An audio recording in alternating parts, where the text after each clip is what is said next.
Hi, I'm Khalil Goliwala, host of the BIPOC Manager Podcast, a weekly podcast helping minorities overcome prejudice at work and build the careers of their dreams. Today's episode is going to be focusing on a big topic, which is small talk. Small talk can actually seem casual, but it can also be quite complicated for minorities, for BIPOC professionals. So we're going to talk about small talk as well as ways to make small talk easier. Now, when it comes to making small talk, it can actually be a bit complicated for minorities, and for two reasons in particular. The first is that when it comes to small talk, even though minorities can speak a language, understand it, even it could also be their maternal, the mother tongue, they may lack certain references within the language. So in my case, even though I grew up with the British education system, I speak English as a first language. When I arrived in Canada as a university student, I was in a group where they were discussing summer internships. Now, growing up in the Middle East, we didn't really have this concept of summer internships. Summer were for chilling at the beach, hang out with your friends.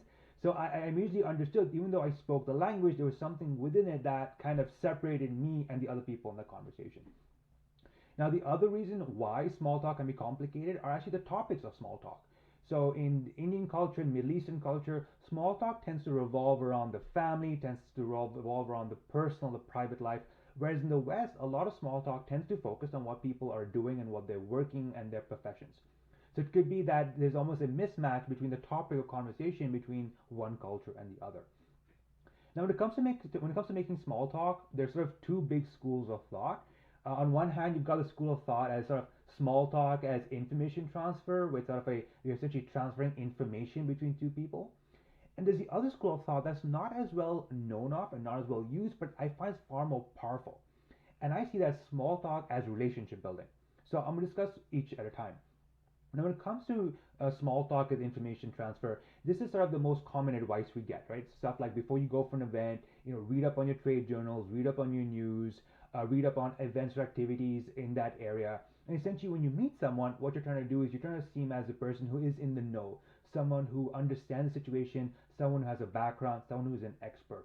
And essentially, what you're trying to do is showcase how much you know, either through sort of responding to each question, or what happens sometimes is almost asking questions of the other person. But notice that if you keep sort of asking question after question, it can come up as very interrogative, and it can put someone sort of at unease. So there's nothing wrong with this approach, but it's very focused on sort of information transfer between two people and the implicit understanding that this is about showing that you're in the know, you're someone who understands what's going on, and that's what kind of makes you interesting, right? The other school of thought, which is if small talk is relationship building to me, is actually far more powerful. And why it is because it's actually a subtle shift. We hear it's not about showing that you have information or you're in the know or you're the smartest person in the room. Instead, what you're doing is you're trying to actually build a relationship with the other person, make them feel comfortable, no matter the length of that relationship. So what that means is even if you're at a coffee chat, you're talking to somebody, it's less about saying, oh, what industry you work in, what's your job, or why are you here. It's more about building that relationship. Now I'm gonna show you concretely what that means. My favorite example to use is when you're at a party with young children, or those who are about 5 years or younger. And you'll notice that when adults see these children, they're not asking these sort of question, they're not hammering them. Instead, what they're doing is they're trying to find a way to kind of enter the world of that child, use vocabulary that makes sense for the child, and build a bridge between the child and them. So, example, I've seen this happen at parties. Someone will go up to a kid and say, "Oh, you seem, you look like you're in third grade. What's your favorite thing you're doing right now? Are you coloring? Are you swimming? Do you prefer sharks or unicorns?" Right? And what's going on over here is you're asking a question, but you're almost making certain assumptions about that person, and you're letting them correct you. Like if someone says, a kid can come back and say, "Oh, I don't like sharks and dolphins. I prefer dinosaurs." Adult doesn't take that personally. But what they're doing is they're trying to build a bridge. They're trying to make it comfortable for this child who is in a unique situation, who is trying to feel comfortable in this room full of people they don't understand. And so if you take that approach where when you're making small talk, you're not trying to kind of set up sense of you're not trying to seem cool or better. You're essentially just trying to make them feel comfortable. You're asking them certain questions, and you're phrasing in a way that you're kind of giving them a vocabulary and a sense almost you're helping them giving them building blocks to build that bridge between you. It makes small talk much easier. Now, what would this be like if you're talking to an adult? So if you were, this case would be stuff like if you genuinely and if you can, you have to be genuine, authentic about this. If you like something they're wearing, tell them that. Tell them, hey, you have a beautiful tie on. Where are you getting that from?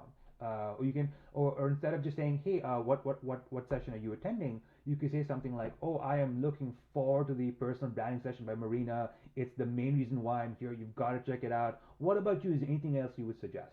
Right? Notice here as well, you're kind of giving a bit of information, giving a bit of meat, and you're kind of letting them, instead of asking a question, you're telling them something about you. You're telling them about what's so important, right? And so again, the goal here is not to see small talk as sort of this ping pong of question answer question answer. Instead, what you're trying to do is you're trying to make the other person feel comfortable. And the way to make them feel comfortable is not to interrogate them, it's not to ask them question after question. Instead, it's to enter their world, show that you've entered the world, the kinds of questions you ask, and even the questions fall flat. Even if you were to say, oh, for example, you could walk up to someone and say, oh, you look like you work in digital marketing. What are you working on? They say, oh, I don't work in digital marketing. You don't have to take that personally. You're just, what you're doing here is you're trying to build a relationship. Either they'll correct you and they'll find it funny and they'll move on, or if they're offended, they're going to walk away. But what you're going to notice is just coming it with a spirit of fun, coming with a spirit of being open, of wanting to make people comfortable, means that people will want to be around you in that conversation because people want to feel comfortable. People want to feel good, especially if they're in a place that is new to them. So when it comes to small talk, you can see it as information exchange. Nothing wrong with that. But if you see it as building a relationship, you see it as making someone feel comfortable, seeing it as almost entering into their world, using vocabulary that they know, and helping them build a bridge to you, your small talk game is going to become much better. I'm Khalil Golivala, host of the BIPOC Manager Podcast. If you enjoyed this episode, please like, comment, and share. Thank you.